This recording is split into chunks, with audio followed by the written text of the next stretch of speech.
pangkat ng kasaysayan. Katulad ng LGBTQ, ITAS, yung mga, di ba, halimbawa yung mga BF series, di ba, may mga ganyan.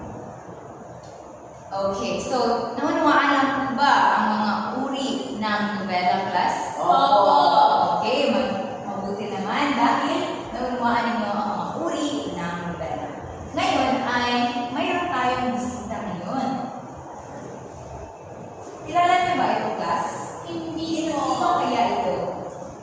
Mukhang kilala ni Ann. Sino kaya ito, Ann? Sige nga. Siya po si Corazon Aquino. Corazon Aquino kaya? Ito pong sagot. Okay, nagtaas ng kamay si Bakwa. Parang kilala niya. Sa tingin ko po ay si Amy. Marcos. Marcos. Okay, parang ang lahat sa inyo ay hindi nakakilala sa taong ito. Kaya ipapakilala ko sa inyo ang ating bisita ngayon. Ito ay si Luwalhati Bautista. Isa siya sa pinakatanyag na novelista sa ating Pilipinas. At siya rin ang sumulat ng novelang Dekada 70. Pamilyar ba kayo sa kanyang akda na Dekada 70? Di po. Okay, huwag mag-alala sapagkat aalamin natin ang nilalaman ng buod o yung nilalaman ng novela ni Luwalhati Bautista. Okay. Ngunit, lalagyan natin na ng quiz. Papangkatin ko kayo sa tatlong pangkat.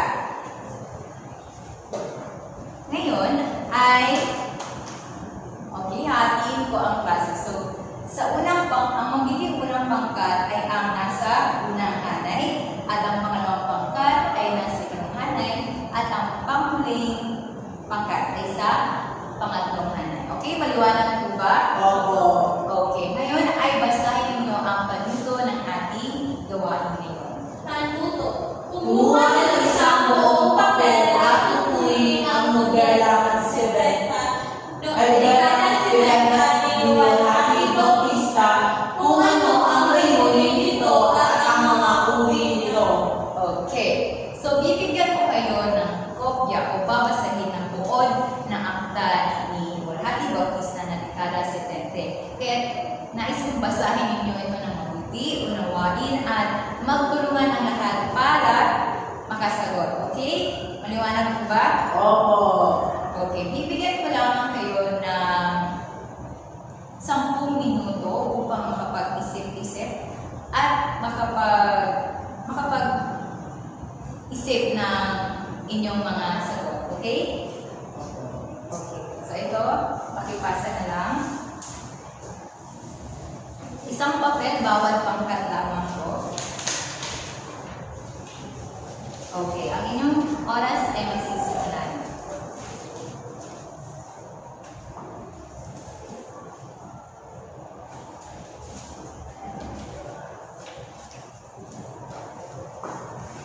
Okay, tapos na ang inyong 10 minuto. Ngayon ay ibawas pa natin ang inyong mga sagot. Okay, ibabahagi ninyo inyong mga sagot sa inyong mga klase para naman malaman nila kung anong mga ideya na inyong nakuha sa akda ni Luwalhati Bautista. Okay, mag-umpisa tayo sa unang pangkat, ibahagi sa klase. Pumarito sa harap. Okay, palakpakan natin ang unang pangkat. Okay, lagyan ng 5 puntos ang inyong papel. Sa pangalawang pangkat naman, punta sa harap. Okay, ayan, palakpakan natin. Okay, lagyan ng 5 puntos din ang inyong layunin. Sapagkat pwede din siya sa uri na historical. Diba? Historical ito. Okay, sa pangatlong pangkat naman. Okay, palakpakan natin. Maraming salamat. Okay, lagyan ng 5 puntos ang inyong papel. Ngayon ay dako naman tayo sa mga uri. Unang pangkat. Anong sagot ninyo? Ibahagi. Maraming salamat. Okay, palakpakan natin. So, dyan uri ay tama. Ito rin ay Nobelang realistiko. So, lagyan din ng 5 puntos. Pangalawang pangkat. Maraming salamat. Okay, lagyan ng 5 puntos din ang inyong papel. At ang panghuli ay ang pangkatatlo. Okay, lagyan din ng 5 puntos ang inyong mga papel. Ayan!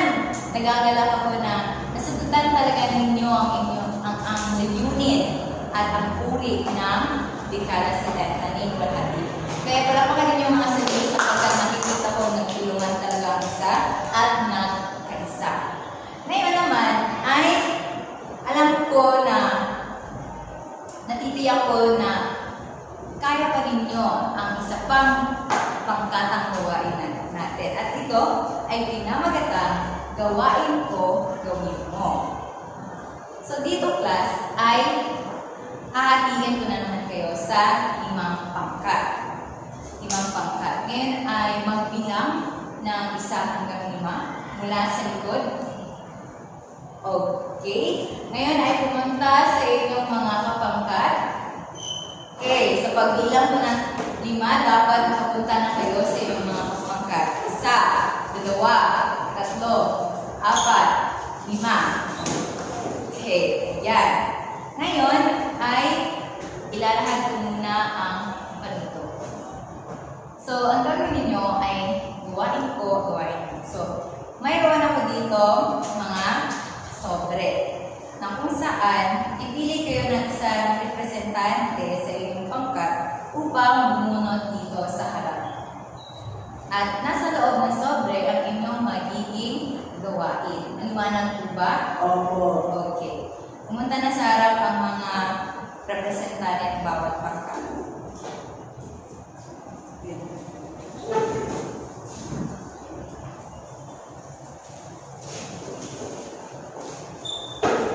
Ayan, mag-isip ko muna, makinig muna dahil sapagkat ilalahad ko ang criteria ng ating gawain ngayon. Ngayon ay basahin ninyo ng sabay-sabay. Pagkamalikhain, may orihinalidad at malikhaing paraan ng pamahayag. 15 Puntos. Pagpapahayag ng damdamin, nakakabukaw ng damdamin at nagpapakita ng pagpapahalaga. 10 puntos. Kalinawan ng mensahe, madaling maunawaan ang aral na nais iparating. 15 puntos. Paglahok o kooperasyon, nakita ang aktibong partisipasyon ng bawat kasapi sa grupo. 10 puntos. Okay, na may kukuha 50 puntos. Okay, nakuha na ba ang criteria? Opo. Okay, ngayon ay bibigyan ko kayo ng 15 minuto upang makapaghanda sa inyong mga naatasang gawain. Okay, yung 15 minuto ay magsisimula na.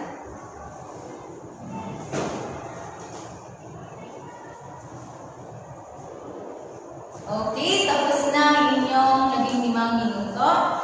Ngayon ay handa niyo ang mga sarili, umupo ng maayos. Okay, so magsimula tayo sa unang pangkat. Ang kanil. Okay, bigyan muna natin ng masigabong palakpakan ng unang pangkat. Na kung saan role play ang kanila. Okay. Sabihin natin ang magic words, class. Lights, Camera, action! Wow! Palakpakan natin ang unang pangkat. Tila na nakakabukaw ng damdamin. At napakagaling umangking ni Joselito naman. At ni Jerlyn. Ay naman ay sa pangalawang pangkat naman, ang tula. Maraming salamat. Okay, palakpakan natin ang mga pangkat, no?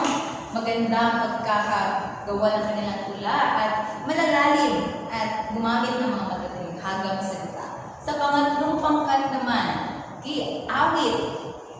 Okay, bigyan natin sila ng masigabong palakpakan.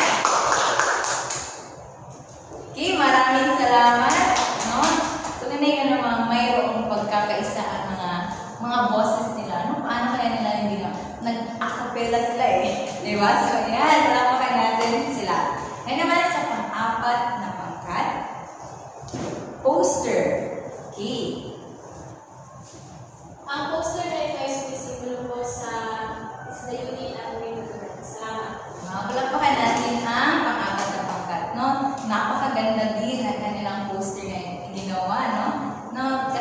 dyan sa Sarasag. Buti na lang nandyan sa Sarasag, di ba?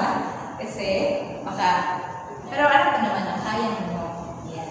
Ngayon naman, magpapakali ba ang panghuling pangkat? Di, magtatanong pati sila. Sugat kulang. Kulang ang lahat. Para mabigyan natin ng sigurang palakapan ang bawat isa sa atin. Ayan. No, napakagaling ninyo kahit maliit lang na oras na ibinigay ko sa inyo ay nasunod niyo talaga ang criteria. At yun, di ba? Kahit napakaganda ng inyong mga ginawang pagbabahagi dito sa harap. Muli pa palakpakan nyo. Ngayon, gusto niyo bang malaman ang inyong mga sport? Talaga namang gusto niyo malaman inyong mga ilan kayo nakuha ng marka. Okay, so kasi nakita ko nagtulungan talaga ang bawat isa sa inyo at nagkaisa, lahat ng pangkat ay nakakuha ng perfect na score. Napakagaling ninyo, nasunod nyo ang criteria. No, kahit maliit lang ang oras ang ibinigay ko sa inyo. Okay? Yan. Ngayon naman ay pumunta na kayo sa inyong permanente kuan sapagkat ito na ang pagsubok na kinakailangan ninyong lagpasan ng mag-isa. So ito na ang pinakamataas na pagsubok. Okay? Ayan. Sa pagbilang ko ng 3, dapat nakabalik na sa mga orihinal na kuan. 1, 2, okay. Ngayon ay pakitago muna ng inyong mga papel. Tagong ballpen lamang ang makikita sa inyong mga lamesa. Okay, lagay sa bag. Okay. So, basahin mabuti ang panutong class. Kung mayroong mga katanungan, ay huwag dito magpalit sa akin. Huwag sa inyong mga katabi. Okay? Magsimula natin.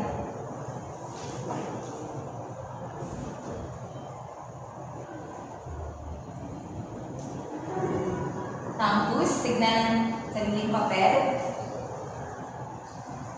Si Lito, bakit kami pag-usap ka kay Ann? Tignan ang sariling papel.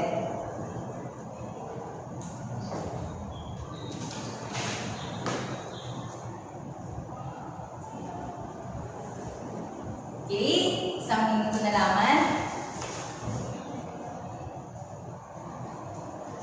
Okay, tapos na ang oras ninyo. Ipasa yung mga papel. Tapos, o hindi tapos, pasa sa harapan.